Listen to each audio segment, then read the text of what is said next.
আন্তর্জাতিক সমবায় বর্ষ 2025 উপলক্ষে আমি আজ শ্রী শ্রী ओंकारेश्वर महादेव गोपाल मार्गे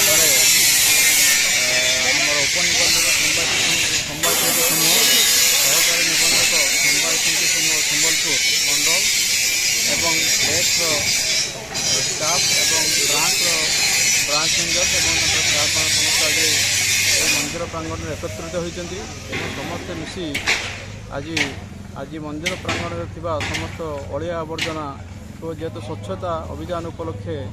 सबू परिष्कार कर तेणु यह गोटे पार्ट होची आमर आंतर्जातिक समवाय वर्ष 2025 गोटे पार्ट तेणु आम उक्त कार्यक्रम करी ये अंचल विभिन्न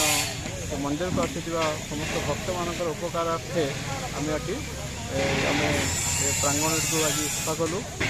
जयतु समवाय।